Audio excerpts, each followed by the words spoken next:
nuova gamma Prestige, la X-Line, abbiamo voluto ricreare dei nuovi concetti che sono un modo completamente diverso di percorrere e di vivere la propria barca. Abbiamo creato spazi nuovi con nuove funzioni,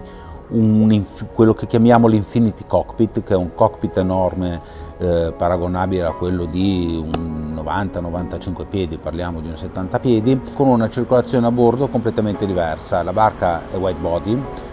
body significa che la maggior parte della larghezza è stata attribuita non soltanto a uno spazio di vita centrale e dei percorsi, dei corridoi laterali, ma abbiamo dato la possibilità ai nostri clienti di poter sfruttare la barca nell'interezza della sua larghezza, quindi guadagnando non poco spazio per la vivibilità a bordo.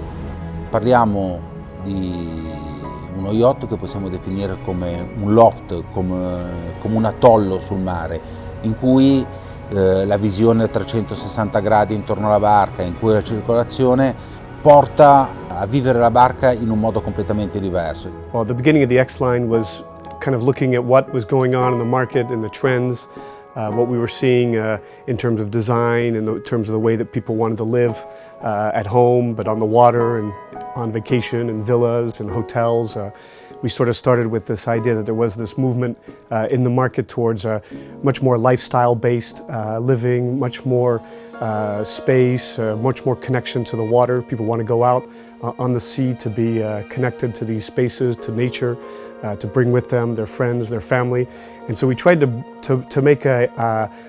yacht around that sort of concept of lifestyle. So for us it became a very clear mission, a very clear path of the design that we wanted to have for this yacht. Quindi ci siamo rifatti a qualcosa che richiamasse fortemente la natura e le origini di Prestige, quindi la Francia, alla Francia degli anni 50 e 70, in un contesto che fosse quello che richiamasse Saint-Tropez. Quindi un Saint-Tropez anni 50 per quello che potesse essere la concezione di lusso, quindi un lusso non ostentato, ma un lusso sussurrato, un lusso che scorre nel DNA di questa nuova X70. E per quanto riguarda invece la Saint-Tropez degli anni 70, ci piaceva l'idea di queste forme, di queste geometrie, di questi colori che non erano tipicamente quelli che uno si aspetta per forza in uno yacht, quindi il classico azzurro, i classici beige, ma dessero anche loro la cifra di questo nuovo lusso un pochino più geometrico, un pochino più domestico. When the X-Line family of products was created, conceptualized, it was done with the idea of meeting the demand of a clientele that's looking for larger volume boats, that is looking to live on the water a little bit like they live at home, with an easier circulation,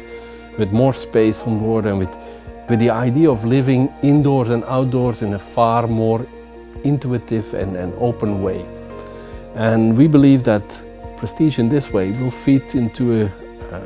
a part of the market that today doesn't find what they're looking for. If I go back 2 years ago, when all of this was just an idea and a conversation between myself and Camillo Garoni, a couple of lines on a piece of paper, to be able to stand today on the deck of this yacht, it's definitely an emotional moment, and it's emotional for myself, who's followed it from the very beginning, but the same for the design teams that have been there the whole time, and the industrial teams now today that are building it are very proud to be building our new Prestige flagship.